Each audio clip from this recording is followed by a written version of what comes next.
Assalamualaikum warahmatullahi wabarakatuh.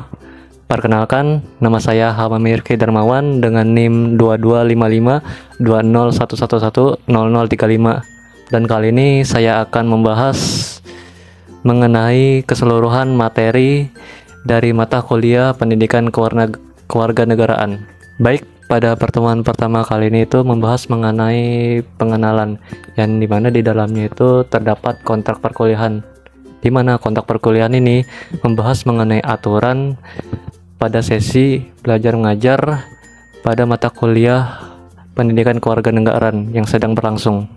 Baik, pada pertemuan kedua membahas mengenai korupsi dan juga integritas, yang dimana pembahasan kali ini mengenai korupsi dan integritas dari segi bahasa dan juga istilah, dan juga pembahasan yang lebih mendalam.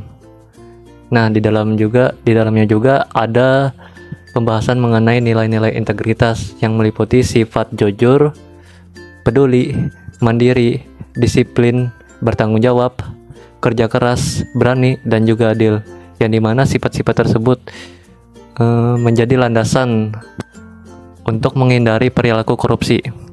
Baik, pada pertemuan 3 kali ini membahas mengenai faktor penyebab korupsi, yang dimana faktor penyebab korupsi terbagi menjadi 2 macam, yaitu faktor internal dan juga eksternal, yang dimana faktor internal itu terdapat pada diri sendiri, seperti sifat tamak, gaya hidup yang konsumtif, dan juga moral yang lemah.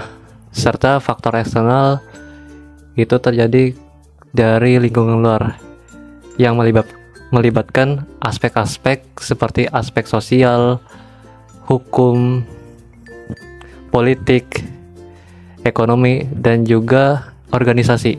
Baik, pada pertemuan keempat kali ini membahas mengenai dampak masif korupsi, yang dimana korupsi tidak hanya merugikan satu aspek kehidupan saja, melainkan berdampak buruk juga pada eksistensi bangsa. Nah, dari dampak-dampak itu juga terdampak dari segi ekonomi, sosial, hingga kerusakan lingkungan. Dari dampak tersebut kita bisa mengambil kasus seorang gubernur yang bernama Sultan Nur Alam, yang dimana beliau menerbitkan suatu izin usaha pertambangan di wilayah Sultra pada tahun 2008 sampai 2014, yang dimana diduga beliau ini memperkaya dirinya sendiri atas penerbitan izin usaha tersebut, dan dirugikan sebesar 15 triliun atas perkara tersebut. Pada pertemuan kelima kali ini yang membahas mengenai nilai dan prinsip anti korupsi, yang dimana untuk membentengi diri kita dari perilaku korupsi diperlukannya sebuah sifat jujur, peduli, dan disiplin. Tak hanya itu saja, prinsip-prinsip anti korupsi seperti akuntabilitas dan transparansi menjadi salah satu hal untuk menghindari diri kita dari perilaku korupsi. Pada pertemuan ke-6 yang membahas mengenai upaya pemberantasan korupsi, yang dimana untuk menempuhnya dibutuhkan 2 jalur, yaitu jalur hukum atau penal maupun jalur non-hukum atau non-penal, yang dimana jalur hukum atau penal ini menitik beratkan pada sifat represif atau sifat penumpasan, pemberantasan, dan juga penindasan sesudah kejahatan terjadi. Sedangkan untuk jalur non-hukum atau non-penal itu menitik beratkan pada sifat preventif atau dilakukannya pencegahan.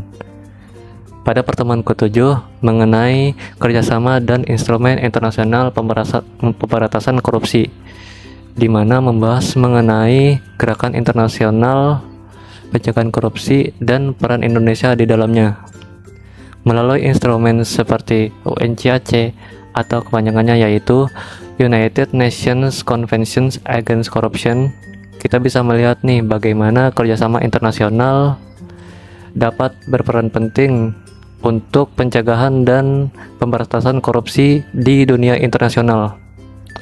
Pada pertemuan ke-9 yang membahas mengenai gerakan kerjasama dan instrumen nasional pencegahan korupsi, di mana menggali soal gerakan anti korupsi yang dilakukan oleh lembaga-lembaga negara dan masyarakat yang dituang dalam Undang-Undang Nomor 28 Tahun 1999, dan juga sebuah lembaga negara yang menjadi instrumen untuk melakukan upaya pencegahan korupsi seperti Komisi Pemberantasan Korupsi atau disebut KPK.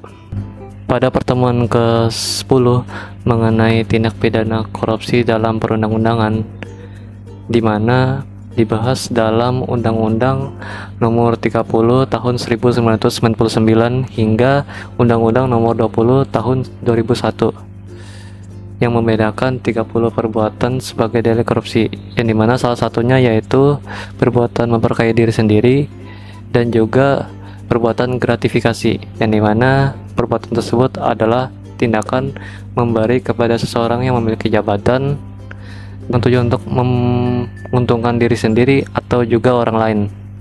Pada pertemuan ke-11 mengenai perkembangan tindak pidana korupsi yang membahas mengenai perkembangan tindak pidana korupsi dan dampaknya pada masyarakat.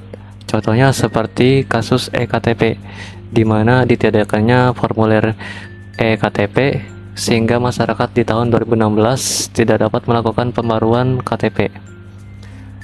Ada beberapa tindakan pidana korupsi, yaitu tindak pidana gratifikasi, tindak pidana pencucian uang, obstruction of justice atau OJ, yang dimana suatu tindakan untuk menghalang-halangi proses hukum dari awal hingga akhir, dan yang terakhir ada whistleblower, yang dimana seseorang akan mengungkapkan fakta kepada publik terhadap korupsi yang dilakukan di tempat dia bekerja atau tempat dia tinggal sekarang.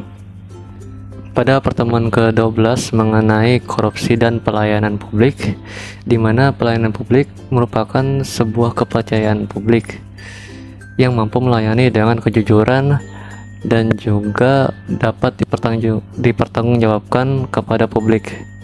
Nah, kategori pelayanan publik ini dapat dibagi menjadi 3 macam, yaitu pelayanan barang, jasa, dan juga administratif. Untuk pelayanan barang, pengadaan barangnya itu dapat dilakukan oleh instansi pemerintah dan juga suatu badan usaha. Begitu pula untuk pelayanan jasa. Sedangkan untuk pelayanan administratif itu diwajibkan oleh negara dan sudah diatur dalam undang-undang. Pada pertemuan ke-13 yang membahas mengenai mahasiswa dalam upaya pencegahan korupsi, di mana mahasiswa di sini berperan sebagai agen perubahan atau agent of change dan dapat berkontribusi langsung dalam urusan yang berkaitan dengan korupsi di berbagai tingkatan. Pada pertemuan ke-14 mengenai model pembelajaran mata kuliah anti korupsi yang membahas mengenai cara paling efektif untuk mempelajari mata kuliah anti korupsi. Mungkin saja dimulai dari diskusi kelas antar mahasiswa hingga analisis film yang mengangkat tema mengenai korupsi, dan juga mencari sebuah metode yang paling tepat untuk mengajarkan kepada mahasiswa tentang kompleksnya fenomena korupsi ini. Mungkin itu saja review singkat saya. Sekurang-kurangnya saya mohon maaf dan terima kasih. Wassalamualaikum warahmatullahi wabarakatuh.